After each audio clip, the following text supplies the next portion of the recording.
नमस्कार, कैसे हैं भाई बच्चों। आज ट्रांसपोर्ट इन प्लांट्स पर चर्चा करने चल रहे हैं। ट्रांसपोर्ट इन प्लांट्स में काफ़ी कुछ पढ़ाया जा चुका है। ऑस्मोसिस पर डिस्कशन कर लिया है, डिफ्यूज़न पर कर लिया है। Diffusion pressure, deficit, turgor pressure, इन सब के बीच में क्या रिलेशनशिप है। वाटर पोटेंशियल क्या है, इस पर चर्चा किया डिटेल में। वाटर पोटेंशियल पर कौन कौन से फैक्टर्स होते हैं और इनका क्या इम्पैक्ट होता है, वाटर पोटेंशियल का सिग्निफिकेंस क्या है, ये सारी बातें हम लोग जो है डिस्कस कर चुके हैं। और आज हम बात कर रहे हैं कि प्लांट्स में जो लॉन्ग डिस्टेंस ट्रांसपोर्ट होता है वो कैसे होगा। दो प्रकार का ट्रांसपोर्ट प्लांट्स में होता है, एक शॉर्ट डिस्टेंस ट्रांसपोर्ट होता है और दूसरा लॉन्ग डिस्टेंस ट्रांसपोर्ट होता है। लॉन्ग डिस्टेंस ट्रांसपोर्ट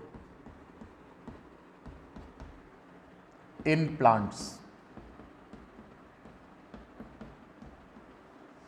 देखिए, जब किसी भी प्लांट में हम ट्रांसपोर्ट की बात करते हैं तो ज़रा उसकी बॉडी देखिए। ये प्लांट है, ये लीव्स हैं, ये प्लांट बॉडी है। आपको मालूम है कि ट्रांसपोर्टेशन पहले भी डिस्कस कर चुका हूँ। ये सॉयल वाटर है, यहाँ से ट्रांसपोर्टेशन होना है। किसका ट्रांसपोर्ट होगा यहाँ से इस डायरेक्शन में? मिनरल्स एंड वाटर, इनका ट्रांसपोर्ट होना है। दो तरह का होता है इसमें। इसी के पैरेलल अगर यहाँ देखें, ये स्टेम एक्सिस है and this one is its root, और ये सॉयल पार्टिकल्स हैं। इन सॉयल पार्टिकल्स के बीच में फंसी हुई वाटर फिल्म होती है। ये वाटर फिल्म है जिसे हम कैपिलरी वाटर कहते हैं। This one, it is present in the capillaries. Plants जो है ये कैपिलरी वाटर का यूज़ करते हैं। आपको पता है कौन कौन सा वाटर होता है। टाइप ऑफ वाटर की अगर हम बात करें, टाइप ऑफ वाटर जो मिट्टी में है,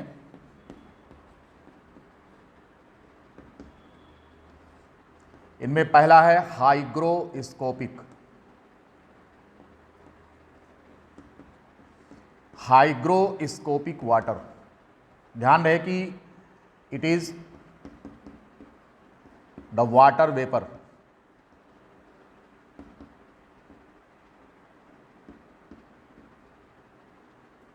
above the soil surface। ये वाटर वेपर के फॉर्म में मिट्टी के सरफेस से थोड़ा ऊपर जो है ये वेपर के फॉर्म में मौजूद होता है। And this type of water is known as hygroscopic water. अब यहाँ आपको ये ध्यान रखना है कि इस प्रकार का जो पानी है ये पौधों के काम नहीं आता है। Hygroscopic water is not usable, not used by plant. ये पौधों के काम नहीं आता। दूसरा होता है combined water.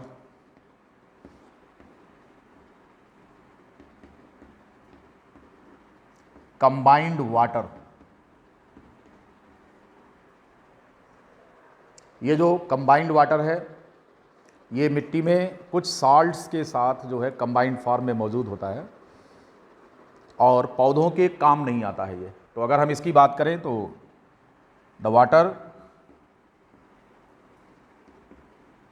Present in combined form,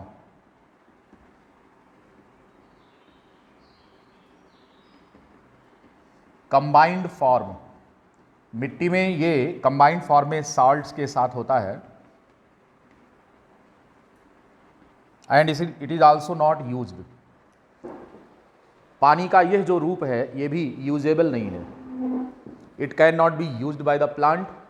ये पानी जो है जो कि सॉल्ट्स में, हाइड्रेटेड सॉल्ट्स में मौजूद होता है, तो पौधों के ये काम नहीं आता है। तो पहला हमने आपको बताया hygroscopic water, it is present in between at the surface of the soil in air in the form of water vapor, and this is not used by the plant. And the second form of water is combined water, it is also not used. combined water वो होता है जो मिट्टी में पड़े हुए salts होते हैं उनके साथ हाइड्रेटेड salts होते हैं, तो उनमें ये पानी होता है। तीसरा जो फॉर्म है वाटर का ये मौजूद होता है किसमें?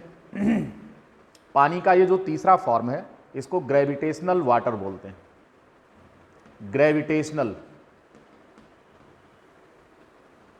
वाटर, ये कौन होता है? बारिश होने के बाद ऑन अकाउंट ऑफ ग्रेविटी पानी जो नीचे की तरफ चला जाता है, ज़मीन में जाकर के वाटर लेवल का हिस्सा बनता है, स्ट्रेटा बनाता है वाटर का, वो होता है। तो चूंकि ऑन अकाउंट ऑफ ग्रेविटी ये पानी रिस्क कर नीचे ज़मीन में चला जाता है और ज़मीन में पानी का लेवल बनाता है।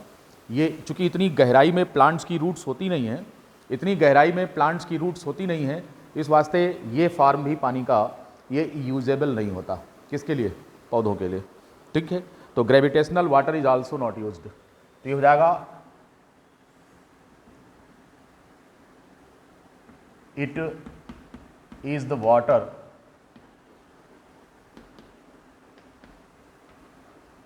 That goes down in earth on account of gravity, on account of gravity, गुरुत्व के कारण, ग्रेविटेशनल फोर्स की वजह से ये पानी मिट्टी में नीचे चला जाता है गहराई में और पौधों के काम नहीं आता है। This form of water is also not used. तो हम यहाँ पर लिखेंगे, क्रॉस लगा दे रहे हैं कि this form of water is also not used by the plant. तो क्वेश्चन ये है कि पौधे पानी पाते हैं कौन सा है?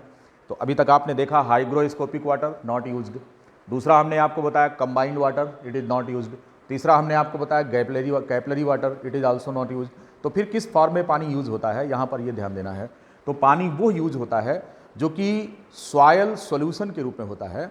In between the soil particle it is present as water film and this water is known as capillary water. Actually this is used by the plant.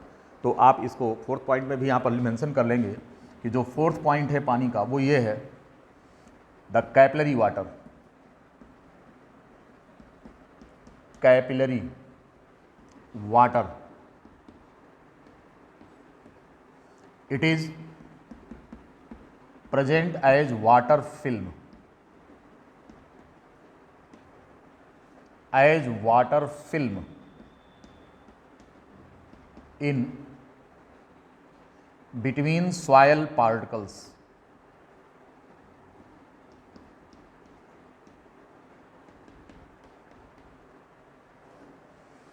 मिट्टी के पार्टिकल्स के बीच में वाटर फिल्म के फॉर्म में मौजूद होता है ये वाटर, और निश्चित रूप से कि ये पौधों के अप्रोच में होता है। इनकी जड़ें मिट्टी में लगभग 2 से 4 फीट तक भी जा सकती हैं डीपली, लेकिन ज़्यादातर जो है वो 1 फीट की गहराई में जो सामान्य पौधे होते हैं इनकी जड़ें होती हैं। तो ये पौधों की अप्रोच में होता है। ये वही वाटर है जो यहाँ पर ये सॉयल पार्टिकल हम आपको दिखा रहे हैं डायग्राम से, ये सॉयल पार्टिकल्स हैं और ये है वाटर फिल्म। इसी पानी को हम यहाँ पर कैपिलरी वाटर बोल रहे हैं। It is the capillary water. Now this water is used by the plant, it is used. यहाँ पर हम टिक लगाने का मतलब, सही का निशान लगाने का मतलब ये हो गया कि ये पानी यूज होता है प्लांट्स के द्वारा, इसको हम कैपिलरी वाटर कहते हैं। ये बात आपको समझ में आ गई होगी। तो इस तरह से पानी के कितने रूप हैं ये आपने देखा। मिट्टी में टोटल जो वाटर मौजूद है मिट्टी के अंदर जितना टोटल पानी मौजूद है that is known as holard. Total amount of water that is present in soil is known as hollard। Total amount of water that is present in soil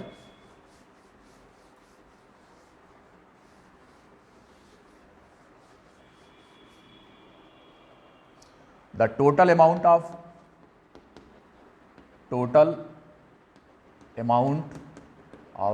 water which is present in soil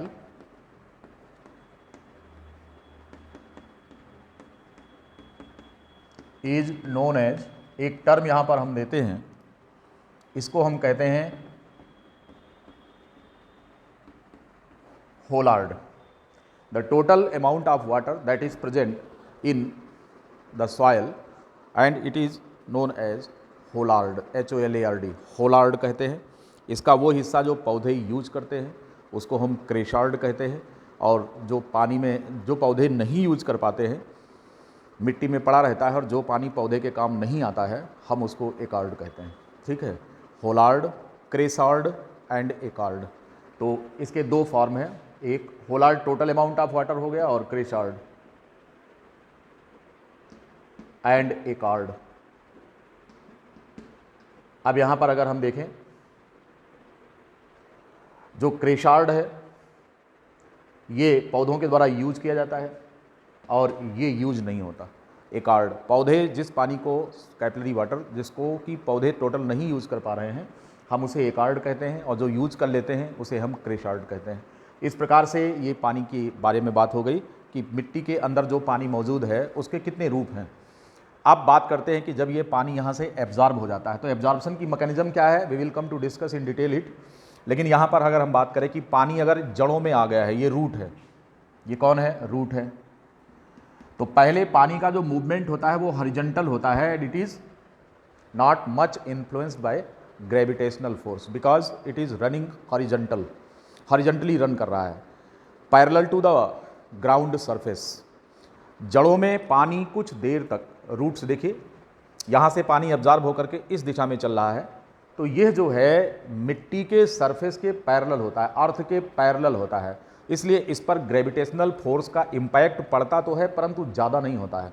लेकिन इसके बाद क्या होता है, फिर यहाँ से पानी इस डायरेक्शन में ऊपर उठता है, मतलब ये हो गया कि वर्टिकल राइजिंग होती है।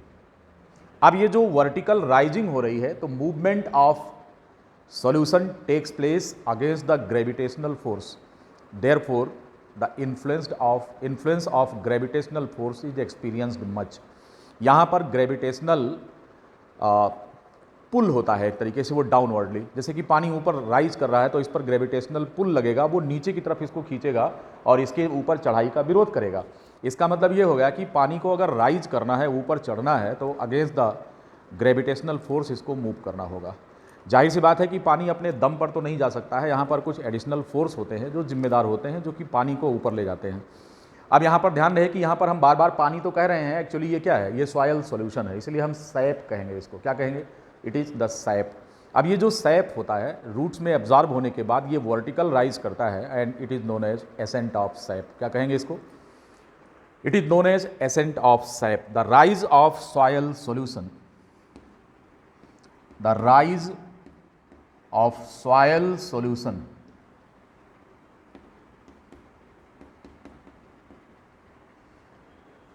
upward against gravitational force, against gravitational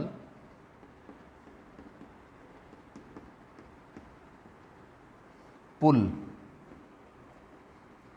The rise of soil solution upward against gravitational pull is known as, हम इसे नाम देते हैं, it is known as the ascent of sap, ascent of sap कहा जाता है इसको। Rising of soil solution up in plant against the gravitational acceleration, against the gravitational force is known as ascent of sap। जानिए इसको। तो इस प्रकार से यहाँ पर पानी सॉयल सॉल्यूशंस के बीच में जो वाटर फिल्म के रूप में मौजूद है, ये पहले रूट हेयर्स में आता है, रूट हेयर से फिर यहाँ से हो करके ये ऊपर की तरफ चढ़ता है। हम अभी आपको डायग्राम से क्लियर करेंगे कि पानी का रूट क्या होता है।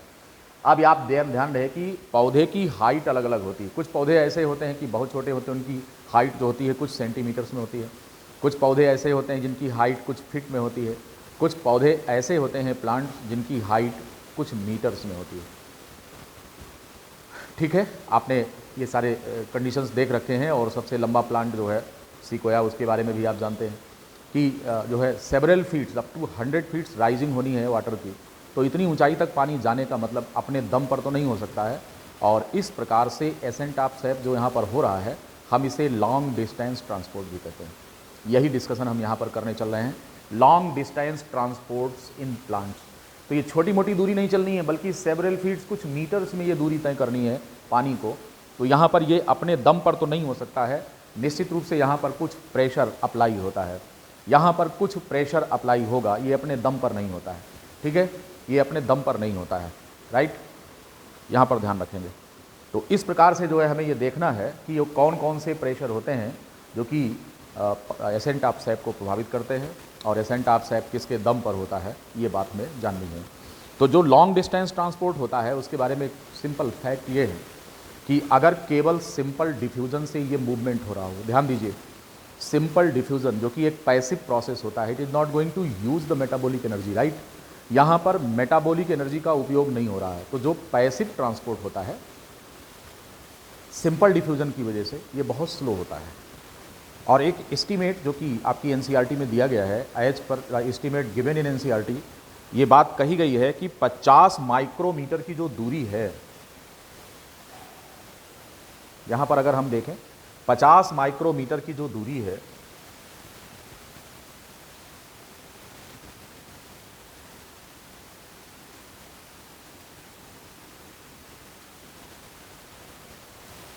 by the process of simple diffusion, by the process of the simple diffusion,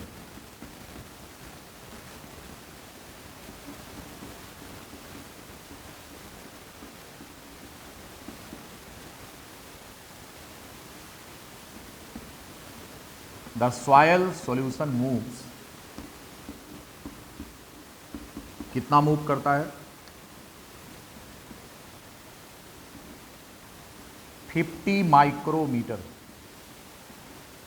in 2.5 seconds.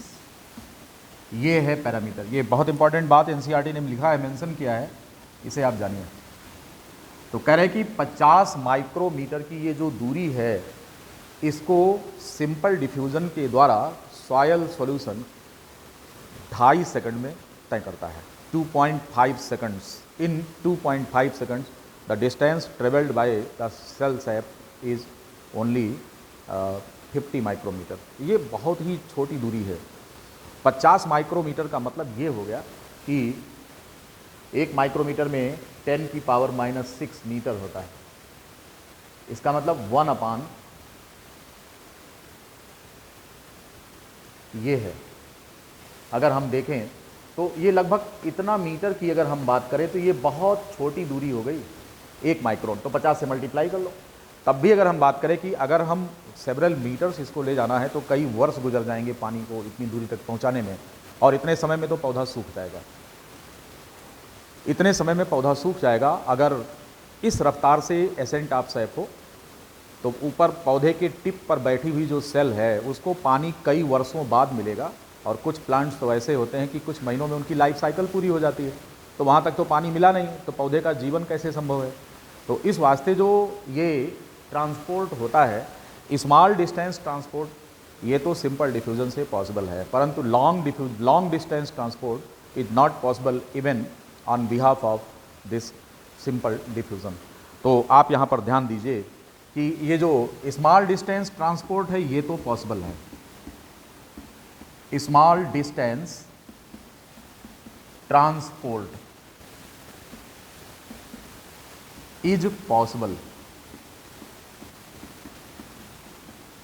by simple diffusion method, by simple diffusion, but the long distance transportation,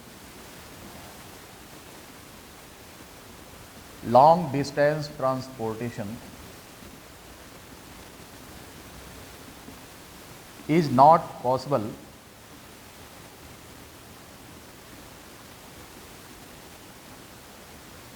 only due to the simple diffusion.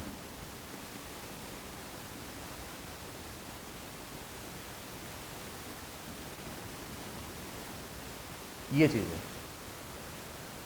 अगर हम simple diffusion की बात करें तो केवल simple diffusion के कारण long distance transport नहीं हो सकता, ठीक है, ये नहीं हो सकता। इसलिए हमको कुछ एडिशनल फोर्सेज की ज़रूरत होगी कि इसको हम लॉन्ग डिस्टेंस ट्रांसपोर्ट करा सकें, क्योंकि सिंपल डिफ्यूज़न का ये पैरामीटर दिया गया है कि 50 माइक्रोमीटर की दूरी अगर तय करनी है तो 2.5 सेकंड लगेंगे, और इतने समय में यह दूरी जो तय की जा रही है, इस रफ्तार से अगर देखें कि पौधों में अगर कई मीटर ऊंचाई तक पहुंचना है तो पानी के लिए कई वर्ष इंतज़ार करना पड़ेगा, पौधा सूख जाएगा, उसकी लाइफ ख़त्म हो जाएगी, जीवन नहीं रहेगा। कहने का मतलब ये है इसका मतलब कुछ एडिशनल फोर्सेज यहाँ पर अप्लाई हो रहे हैं। हम इन पर चर्चा करेंगे कि वो एडिशनल फोर्सेज कौन होते हैं। फिलहाल सिंपल डिफ्यूज़न जो होता है ये इंडिविजुअल फ्लो को प्रमोट करता है। ये हमारा जो स्टेटमेंट है कि simple diffusion promotes individual flow, मतलब क्या होता है कि किसी भी मॉलिक्यूल का अगर सिंपल डिफ्यूज़न से ट्रांसपोर्ट की हम बात कर रहे हैं तो ये बहुत ही पर्टिकुलर होता है। पिछले लेक्चर में मैंने आपको बताया था कि सिंपल डिफ्यूज़न जो होता है ये बहुत ही पर्टिकुलर होता है and this respects only the concentration gradient of that particular biomolecule which has to be transported. ऐसे बायोमोलिक्यूल के लिए, ऐसे आयन के लिए ये सिंपल डिफ्यूज़न जिम्मेदार है और उसी के कंसंट्रेशन ग्रेडियंट का रिस्पेक्ट करता है जिसका ट्रांसपोर्टेशन होना है। कल पिछले लेक्चर में मैंने आपको ये चर्चा किया था कि ये बहुत ही पर्टिकुलर होता है, परंतु ये सिंपल डिफ्यूज़न और स्मॉल डिस्टेंस ट्रांसपोर्ट की बात हो रही है, इसको इंडिविजुअल फ्लो भी कहते हैं। उदाहरण के लिए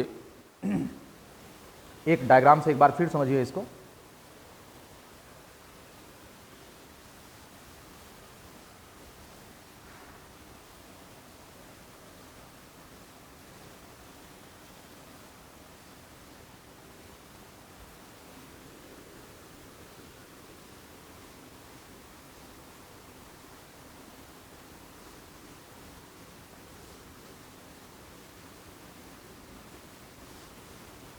एक बार ध्यान से देखिए इसको फिर, कि जैसे मान लो कि मॉलिक्यूल, ये मॉलिक्यूल ए है, दिस मॉलिक्यूल इज ए, ये मॉलिक्यूल ए है और यहां से इस डायरेक्शन में इसको चलना है। यहां पर मॉलिक्यूल कितना है, इसका कंसंट्रेशन ज़्यादा है, इस मॉलिक्यूल का कंसंट्रेशन यहां ज़्यादा है,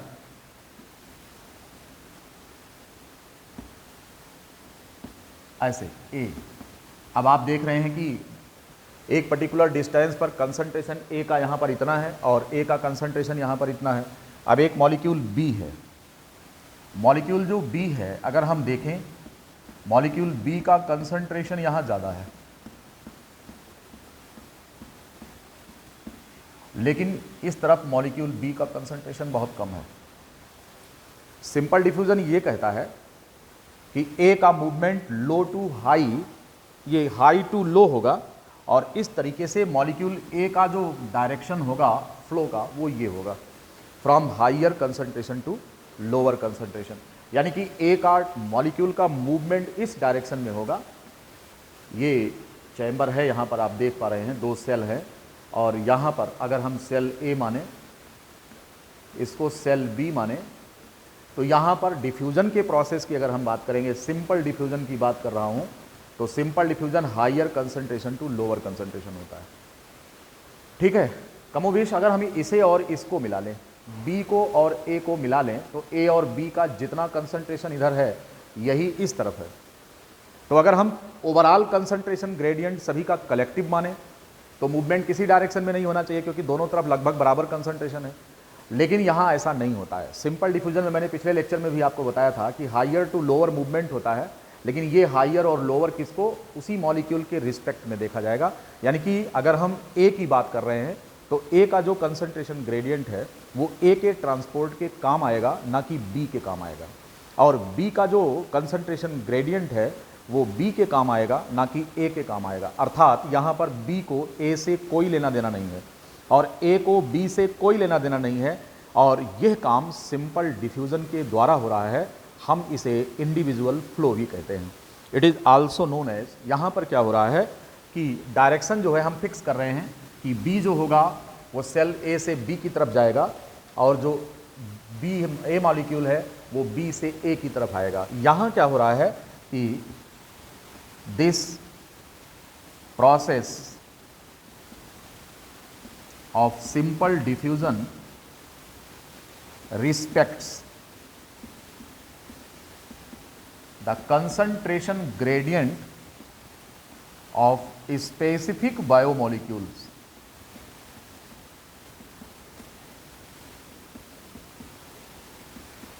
and is known as individual flow।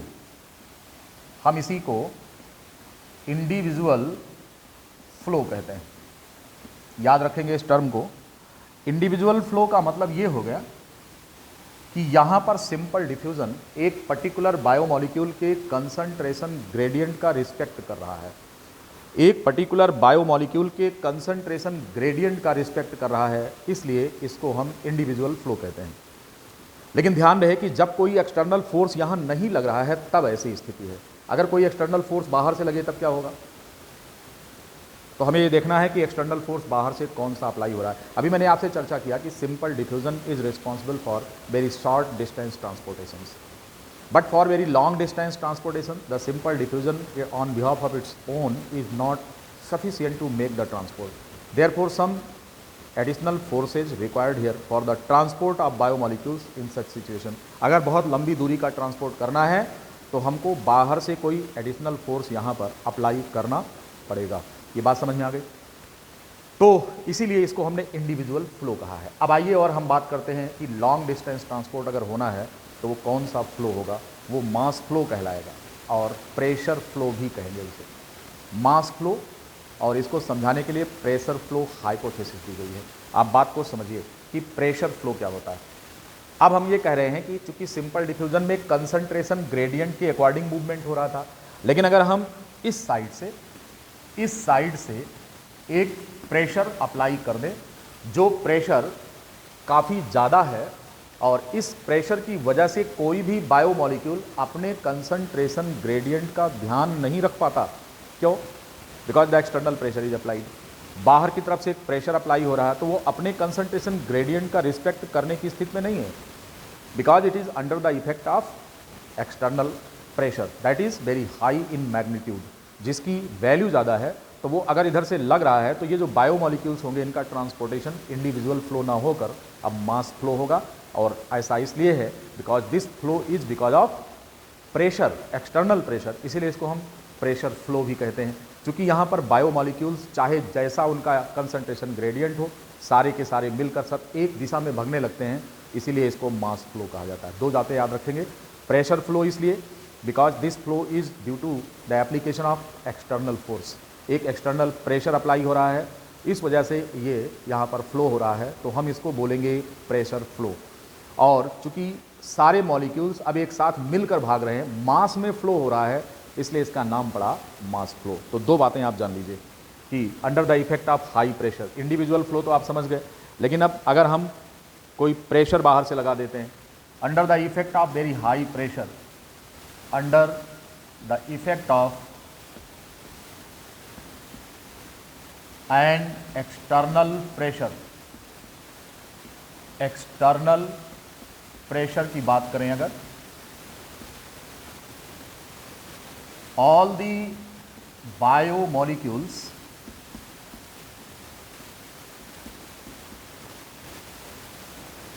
Ignore, किस चीज को इग्नोर करते हैं? Their own concentration gradient. वो अपने कंसंट्रेशन ग्रेडियंट को इग्नोर कर देते हैं and move in mass,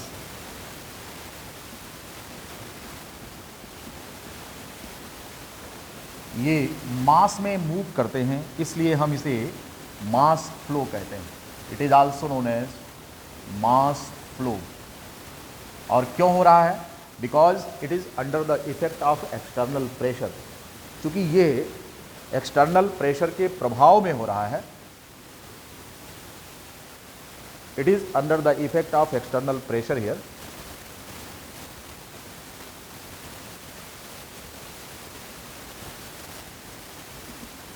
Under the effect of external pressure, effect of the external pressure,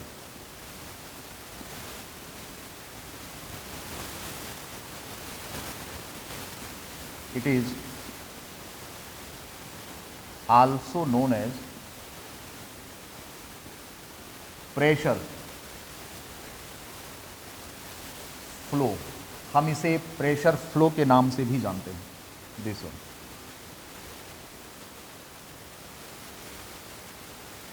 समझ गए होंगे मास फ्लो क्या होता है। अब यही चीज़ हम यहाँ पर बता रहे हैं कि अगर हम प्रेशर इस साइड से लगा दें तो जो मॉलिक्यूल ए उधर से इधर आना चाह रहा है, इस कंसंट्रेशन ग्रेडियंट के प्रभाव से अब इसका डायरेक्शन रिवर्स हो जाएगा। अब इसका डायरेक्शन इस तरफ हो जाएगा और बी का डायरेक्शन पहले ही इस तरफ है। तो अब ये सारे मिलकर, अकेले बी या ए नहीं, अब ये सब मिलकर इस दिशा में भागेंगे और इसी को हम क्या नाम देंगे? Then it is known as mass flow. बिल्कुल यही मास फ्लो जिम्मेदार है, यही मास फ्लो होता है अंडर प्रेशर इन प्लांट्स। पौधों में लॉन्ग डिस्टेंस ट्रांसपोर्ट के लिए यही एक्सटर्नल प्रेशर बिल्डअप होता है, जहाँ पर निगेटिव प्रेशर का कोई मतलब नहीं रहता है। जिधर से प्रेशर इंपोज कर रहे हैं वो पॉजिटिव हो जाता है और इसको निगेटिव प्रेशर की तरफ मूव करा करके ले जाता है। ये कहानी है। इस चीज़ को अब प्लांट्स में अगर हम देखें कि जो मास फ्लो हो रहा है या प्रेशर फ्लो, इसको ज़रा समझिए कि जो सॉयल सॉल्यूशन का मूवमेंट अपवर्ड हो रहा है, जिसे हम एसेंट ऑफ सैप कह रहे हैं, यहाँ पर दो प्रेशर लग रहे हैं। दो प्रेशर, एक जड़ के पास लग रहा है जिसको रूट प्रेशर कहा जाएगा। जड़ के द्वारा पानी का एब्जॉर्प्शन होने से नीचे की तरफ से एक पुश लगता है, पानी को प्रेशर दिया जाता है, धक्का दिया जाता है कि ऊपर चढ़ो। और दूसरा, चूँकि पौधों की पत्तियों से ट्रांसपिरेटरी पुल होता है, क्योंकि वाटर लॉस होता है in the form of water vapour, और प्रोसेस को हम ट्रांसपायरेशन कहते हैं, जिसे अगले सेगमेंट में पढ़ाएंगे हम आपको। तो ट्रांसपायरेशन की वजह से पौधे की पत्ती से वाटर लॉस होता है, तो वहाँ पर पुल हो रहा है, और रूट प्रेशर एक अप्लाई होता है जिसकी वजह से नीचे से एक प्रेशर बिल्डअप हो रहा है रूट प्रेशर की वजह से। इसको रूट प्रेशर पुश कहते हैं और इस प्रकार से यहाँ पर मास फ्लो होता है। ध्यान दीजिए, प्लांट में एक बार फिर हम डायग्राम पे आ रहे हैं, ये मिटा देंगे, समझ में आ गया होगा आपको। आइए और प्लांट्स पर बात करें कि ये पुश और पुल ये क्या चीज़ होता है, क्योंकि क्वेश्चन इस पर पूछा जा चुका है।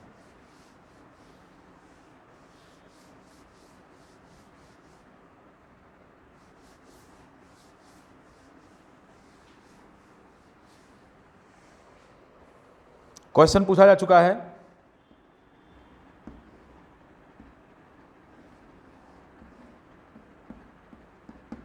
ये है,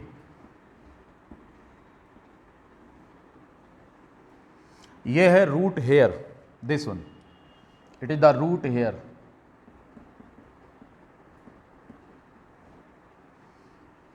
पानी जो है पहले रूट्स हेयर्स में आता है, फिर यहाँ से एसेंट ऑफ सैप होता है इसका, और यहाँ से वाटर लॉस होता है, water loss in transpiration process.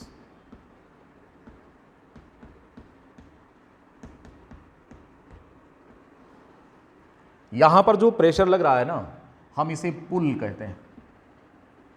पुल मतलब खींचा जाता है, इसको पूरा नाम दिया जाता है ट्रांसपायरेटरी पुल कहते हैं। इसको क्या कहते हैं? ट्रांसपायरेटरी पुल कहते हैं।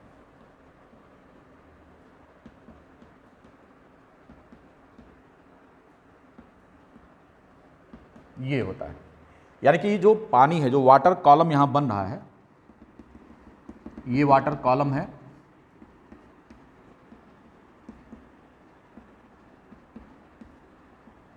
ये प्लांट का स्टेम है और ये लीफ है, देखने से पता चल रहा। पत्ती से ट्रांसपायरेटरी लॉस होता है वाटर का in the form of water vapour. तो ऐसे लग रहा है जैसे कि कोई इसको खींच रहा होता है ऊपर से, इसीलिए इसको नाम दिया गया ट्रांसपायरेटरी पुल। और नीचे यहाँ पर रूट प्रेशर बन रहा है, बिल्डअप हो रहा है, यहाँ पर जड़ों में रूट प्रेशर बन रहा है,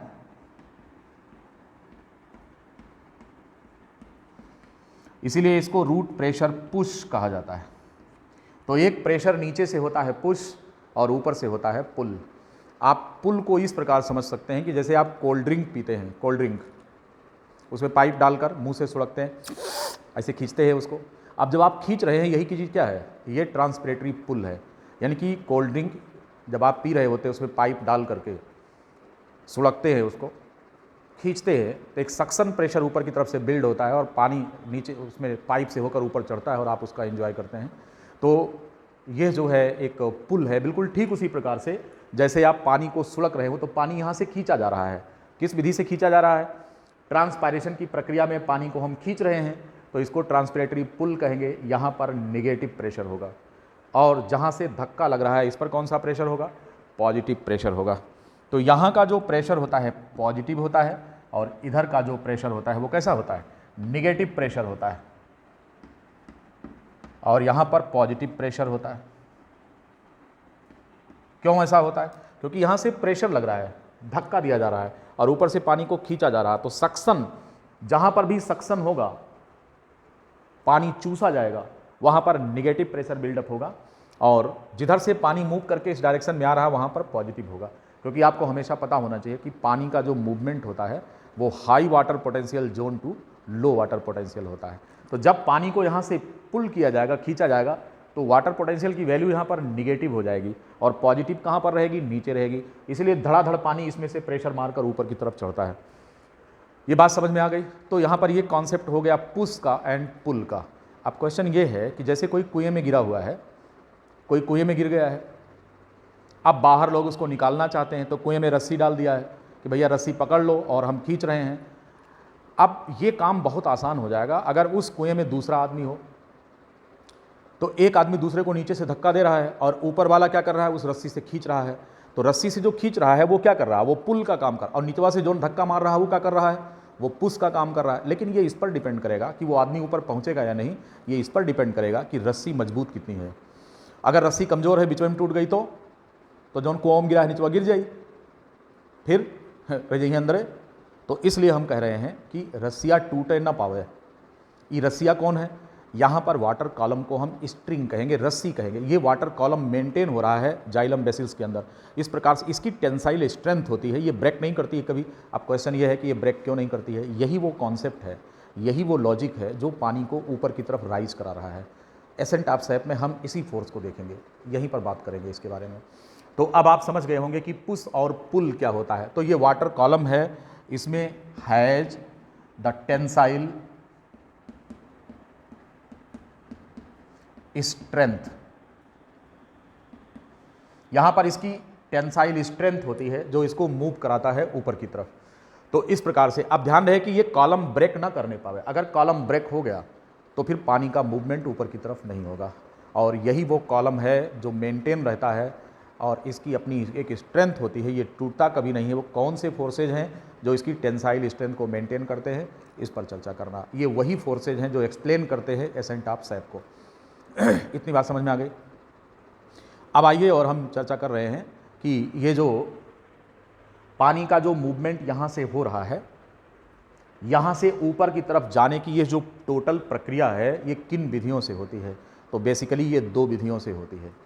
ठीक है, पानी का ये मूवमेंट दो विधि से होता है, एक सिम्प्लास्टिक होता है और दूसरा एपोप्लास्टिक होता है। आइए और इस पर चर्चा करके फिर आगे बढ़ें। फिर आपको हम एसेंट ऑफ सैप की वो मैकेनिज्म समझाएंगे कि इसमें जो फोर्सेज अप्लाई हो रहे हैं वो कौन कौन से हैं, कैसे लगते हैं। तो पहले आप समझ लीजिए दो प्रकार का ट्रांसपोर्ट, एक एपोप्लास्टिक ट्रांसपोर्ट होता है और दूसरा सिम्प्लास्टिक मूवमेंट होता है। आप ध्यान रखें कि जो प्लांट सेल होती है ना, ये जो प्लांट सेल होती है ये बगल वाले से कनेक्ट होती है। ये प्लांट सेल जो होती है ये बगल वाले से कनेक्ट होती है, ऐसे ये कनेक्ट होती है बगल वाले से। अब आपको मालूम है कि जो प्लांट सेल्स होती हैं उनका आपस में एक दूसरे से क्या होता है? एक दूसरे से कनेक्शन होता है। And this connection between the plant cells is known as plasmodesmata. ये होते हैं, ये प्लाज्मोडेस्माटा होते हैं। ये प्लांट सेल ए है, this one is cell B है, this one is cell C. पानी का जो ये मूवमेंट हो रहा है वो प्लाज्मोडेस्माटा के थ्रू होता है। अब आपको मालूम है, जैसे देखिए ये एक छोटी सी स्लिट यहाँ पर मेंटेन हो जाती है क्योंकि साइटोप्लाज्मिक कनेक्शंस मेंटेन हो रहे हैं। यहाँ पर साइटोप्लाज्मिक कनेक्शन मेंटेन हो रहे हैं। तो जो प्लांट सेल्स होती हैं, the adjacent plant cells, adjacent plant cells are in close contact and connected with each other with the help of plasmodesmata, with the help of the plasmodesmata.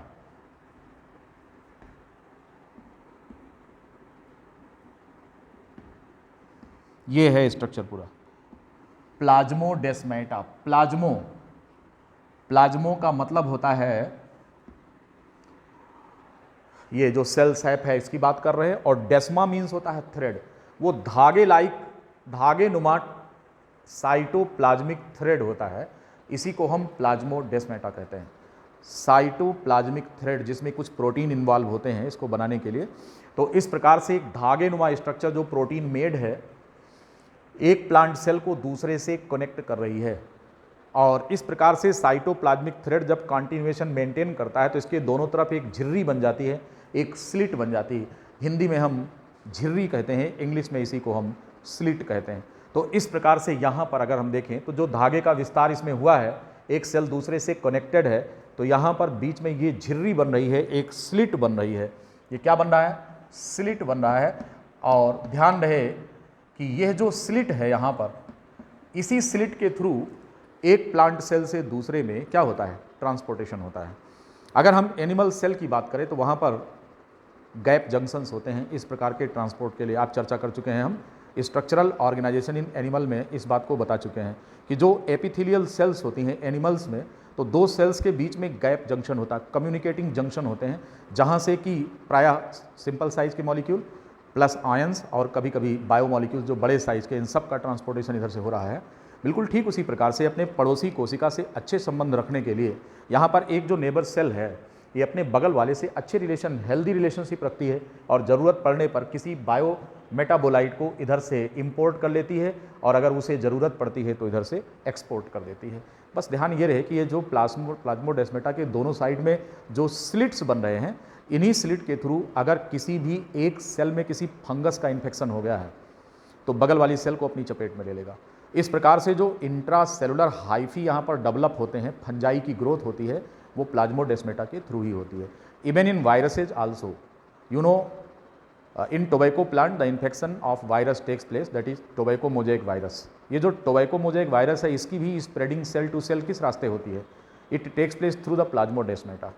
तो ये जो प्लाज्मोडेस्माटा होते हैं, these are not only the medium for export and import of necessary biometabolites and cell sap, but these are also the way or the gateway for the transmission of pathogens like fungi and viruses।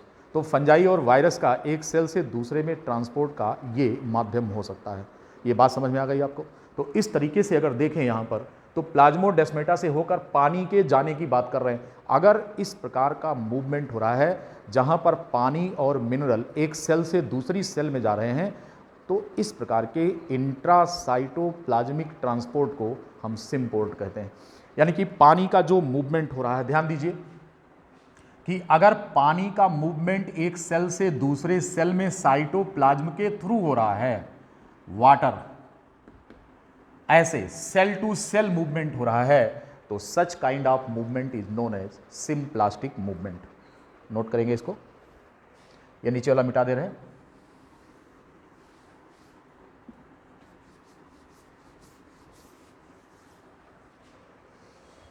इस diagram को यहां पर हम आपको समझाना चाह रहे हैं कि ये सिम्प्लास्टिक मूवमेंट है। फिगर में क्या आएगा? सिम्प्लास्टिक मूवमेंट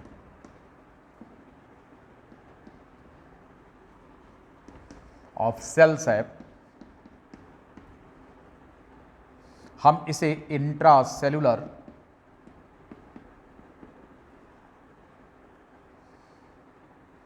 मूवमेंट भी कहते हैं थ्रू द प्लाज्मोडेस्माटा। ये सिम्प्लास्टिक मूवमेंट होता है जहां पानी का मूवमेंट या सॉयल सॉल्यूशन जो आपने ऑब्जर्व कराया है इसमें, उसका मूवमेंट एक सेल से दूसरी सेल में किधर से किधर हो रहा है? सेल टू सेल हो रहा है, एक सेल से दूसरे में हो रहा है। और मार्ग कौन सा है? ये प्लाज्मोडेस्माटा के दोनों तरफ जो झिर्रियाँ बन रही हैं, इनकी वजह से हो रहा है। बात समझ में आ गई? इसे हम बोलेंगे symplastic movement. Now other movement, उसके बारे में भी आप जानिए कि जो दूसरा मूवमेंट है वो एपोप्लास्टिक मूवमेंट है।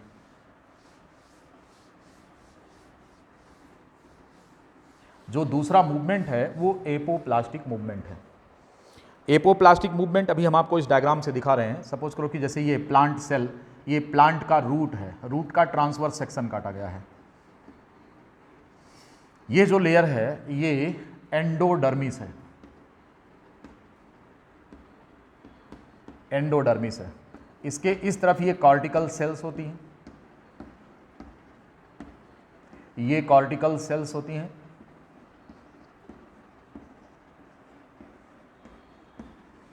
और ये जो लेयर है ये एपिडर्मिस है, रूट की एपिडर्मिस है, और ये रूट हेयर है। This one is the epidermis, you know, this one is the epidermis, this one is the cortex. ये जो लेयर आप देख रहे हैं ये कॉर्टेक्स है, ये जो लेयर है एंडोडर्मिस है। यहाँ ध्यान रहे कि दो सेल के बीच बीच में यहाँ पर ये मटेरियल डिपॉजिट होता है, कैस्पेरियन स्ट्रिप कहते हैं इसको। ये है कैस्पेरियन स्ट्रिप, कैस्पेरियन स्ट्रिप। तो फिर इन सेल्स को हम पैसेज सेल्स कहते हैं। ध्यान रहे कि जो कैस्पेरियन स्ट्रिप होता है ये वाटर प्रूफ स्ट्रक्चर होता है, वाटर प्रूफ होता है। कैस्पेरियन स्ट्रिप से होकर पानी मूव नहीं कर सकता। अब यहां पर अगर हम देखें, जो पानी यहां है एब्जॉर्ब हो रहा है, water plus ions, mineral ions, ये यहां पर एब्जॉर्ब होकर सबसे पहले किस में आते हैं, रूट हेयर में आते हैं। रूट हेयर से होकर के फिर ये कहां पर आएंगे, एपिडर्मिस में। इस एपिडर्मिस से निकलकर एक रास्ता इनका ये है, एक रास्ता ये है। इस रास्ते को हम एपोप्लास्ट बोलेंगे। ऐसा क्यों है, कॉर्टेक्स में अगर देखें तो जो सेल्स हैं उनके अंदर से होकर पानी नहीं आ रहा, बल्कि दो सेल के बीच में से होकर पानी आ रहा है। इनका जो इंटरसेलुलर स्पेस होता है, क्योंकि आपको पता है कि कॉर्टेक्स जो है इसमें इंटरसेलुलर स्पेस पर्याप्त मात्रा में होता है, इसलिए पानी का मूवमेंट दो सेल के बीच से होकर भी हो सकता है। तो हम इसे कौन सा मूवमेंट बोलेंगे, एपोप्लास्टिक मूवमेंट बोलेंगे। लेकिन यहाँ पर क्या है, रूट हेयर में, रूट हेयर भी एक प्रकार की सेल है, इसमें से होकर पानी आ रहा है सेल के अंदर अंदर होकर, तो इसको हम यहाँ पर रूट हेयर और एंडोडर्मिस में कौन सा मूवमेंट बोलेंगे, सिम्प्लास्टिक मूवमेंट। किस किस विधि से हो रहा है जरा ये देखेंगे। तो अगर हम बात करें रूट हेयर में और एंडोडर्मिस में, रूट हेयर और एपिडर्मिस की बात करें, इसमें अगर हम बात करें तो कैसा मूवमेंट हो रहा है, ये मूवमेंट सिम्प्लास्ट होता है। दूसरा अगर हम कॉर्टेक्स की बात करें तो चूंकि यहां पर इंटरसेलुलर स्पेस होता है, मूवमेंट दोनों विधि से होता है। यहां पर सिम्प्लास्ट भी होता है और एपोप्लास्ट भी होता है, दोनों प्रकार से होता है। यानी कि पानी का जो ये रूट है, आप ये वाला भी फॉलो कर सकते हैं। यहां से चलकर देखो इसमें आया, यहां से चलकर इसमें आया, फिर यहां से होकर इसमें आया, फिर यहां से होकर इसमें, यानी कि सेल टू सेल मूवमेंट हो रहा है और फिर अंदर आता है। इस पाथवे को हम क्या नाम देंगे, यहाँ पर जो पाथवे नंबर 1 है और ये पाथवे नंबर 2 है, तो पाथवे नंबर जो 1 है ये सिम्प्लास्टिक है और पाथवे नंबर 2 जो है ये एपोप्लास्टिक है। तो अगर हम बात करें कि रूट हेयर में सिम्प्लास्टिक मूवमेंट, एपिडर्मिस में सिम्प्लास्टिक मूवमेंट, कॉर्टेक्स में सिम्प्लास्टिक और एपोप्लास्टिक दोनों होगा, परंतु ज़्यादातर एपोप्लास्टिक मूवमेंट होता है, सिम्प्लास्टिक कम होता है। क्यों, क्योंकि इंटरसेलुलर स्पेस बहुत होता है और ये एब्जॉर्प्शन रैपिड होता है। इसलिए क्योंकि ज़्यादा सड़क पर जाम नहीं है, कोशिकाएं ज़्यादा गैप कंजेस्टेड नहीं है, तो ऐसी कंडीशन में जो मूवमेंट होगा वो फास्ट होगा। तो इसीलिए एपोप्लास्टिक मूवमेंट जो होता है वो फास्ट होता है और सिम्प्लास्टिक मूवमेंट जो होता है वो स्लो होता है। इतनी बात समझ गए। तो इस प्रकार से अब एपिडर्मिस से निकलने के बाद अब ये आएगा कहाँ पर, पेरीसाइकिल में। तो कॉर्टेक्स के बाद जब हम एंडोडर्मिस की बात करते हैं, तीसरा एंडोडर्मिस में, अब आपको पता है कि एंडोडर्मिस में दो स्ट्रक्चर है। यहाँ पर दो सेल के बीच में ये कैस्पेरियन स्ट्रिप है जो कि वाटर जो है इन साल क्या नाम है, वाटर प्रूफ स्ट्रक्चर है। तो इधर से होकर पानी अंदर आ नहीं सकता है, तो मजबूरी है कि इधर से होकर आएगा सेल के अंदर से। इसलिए एंडोडर्मिस में हम केवल सिम्प्लास्टिक मूवमेंट को इजाज़त देते हैं। तो सिम्प्लास्टिक मूवमेंट यहाँ पर होगा, only symplastic, only symplastic movement कहाँ हो रहा है, एंडोडर्मिस में हो रहा है। और इसी पर एक बहुत इंपॉर्टेंट क्वेश्चन पूछा जाता है कि चूंकि एंडोडर्मिस को क्रॉस करके पानी अब सीधे वैस्कुलर बंडल में आएगा, तो वैस्कुलर बंडल से फिर पूरे शरीर में डिस्ट्रीब्यूट हो जाता है। तो जो सेल सैप बाहर से आ रहा है उसकी क्वालिटी को चेक करने की जिम्मेदारी किसकी है? एंडोडर्मिस की है, क्योंकि चोर दरवाजे से तो पानी भाग रहा है जिसको एपोप्लास्ट कह रहे हैं, लेकिन अगर वो सेल के अंदर से आ रहा है तो मेम्ब्रेन कैसी है? सेलेक्टिव परमेबल है, वो किसी भी आयन के मात्रा का नियमन करती है। ऐसा नहीं होता कि जो सेल सैप प्लांट की बॉडी के अंदर आ रहा है अनवांटेड गैदरिंग हो रही है किसी भी पर्टिकुलर आयन की, और इसकी क्वालिटी को चेक करने का काम एंडोडर्मिस का होता है। इसलिए क्योंकि पौधे के शरीर के अंदर घुसने वाला जो पानी है उसमें जो मौजूद मिनरल्स हैं इनकी चेकिंग केवल एंडोडर्मिस करती है, क्योंकि यहाँ पर मूवमेंट केवल और केवल सिम्प्लास्टिक होता है, इंट्रासेलुलर पाथवे होता है। ये बात समझ में आ गया? तो इस पर क्वेश्चन पूछा गया है कि पौधे के शरीर के अंदर आने वाला जो सॉइल सॉल्यूशन है इसकी क्वालिटी को चेक करने की जिम्मेदारी किसकी होती है? तो हमें ये बताना है कि इसकी क्वालिटी को चेक करने की जिम्मेदारी एंडोडर्मिस की होती है। इतनी बात समझ गए? अब आगे हम चलेंगे तो पेरीसाइकिल होगा। पेरीसाइकिल के बाद कौन होगा? फिर वैस्कुलर बंडल्स होंगे, और वैस्कुलर बंडल से पानी ऊपर की तरफ राइज करेगा। आपको मालूम है कि मिनरल और वाटर की जो ट्रांसपोर्ट इसका होता है वो जाइलम में कैसा होगा? एपोब्लास्टिक होगा। क्यों एपोप्लास्टिक होगा? इसलिए क्योंकि जो जाइलम वेसल्स होती हैं वो डेड सेल्स होती हैं। पेरीसाइकिल में कैसा होगा? सिम्प्लास्ट। फिर इसके बाद वैस्कुलर बंडल में जब हम आएंगे, वैस्कुलर बंडल बोले तो जाइलम। तो आपको मालूम है कि जो जाइलम वेसल्स होती हैं, xylem vessels are dead cells. So movement क्या माना जाएगा? Movement is apoplastic. यहां पर जो मूवमेंट है वो कैसा माना जाएगा? एपोप्लास्ट माना जाएगा। तो जाइलम वेसल में एपोप्लास्ट होता है, एंडोडर्मिस में सिम्प्लास्ट होता है, कार्टेक्स में सिम्प्लास्ट और एपोप्लास्ट दोनों होता है, पेरीसाइकिल में सिम्प्लास्ट होता है, रूट हेयर्स में सिम्प्लास्ट होता है। ध्यान रहे कि जो सिम्प्लास्ट होता है उसका स्पीड स्लो होता है, क्योंकि वो सेल के अंदर से इंट्रासेलुलर ट्रैफिकिंग हो रही है इसकी, इस वास्ते इसका मूवमेंट स्लो होता है। ठीक है, तो आज के इस लेक्चर में हमने आपको individual flow, mass flow, pressure flow क्या होता है इसके बारे में बताया। पानी का जो राइजिंग होता है, लॉन्ग डिस्टेंस ट्रांसपोर्ट, इस पर चर्चा किया। ठीक, और उसके बाद सिम्प्लास्टिक, एपोप्लास्टिक, ये सारी बातें बताया है। अब अगले लेक्चर में हम ट्रांसपायरेशन की प्रक्रिया लेंगे, उसको समझाएंगे, और फिर इसके बाद ट्रांसपायरेशन समझाने के बाद एसेंट ऑफ सैप के बाद ट्रांसपायरेशन समझाएंगे, और ट्रांसपायरेशन के बाद ये चैप्टर आपका समाप्त हो जाएगा। ठीक है, तो उम्मीद है कि आपको ये लेक्चर आज का बहुत अच्छा लगा होगा, निश्चित रूप से अच्छा लगा होगा। तो तारीफ़ ज़रूर करना, कैसे हैं, बॉक्स में और व्हाट्सएप करके, और क्वेश्चन पूछिए, आपके कोई अगर डाउट है तो आप उसको उसमें डालिए। ठीक है, enjoy and take care, thank you.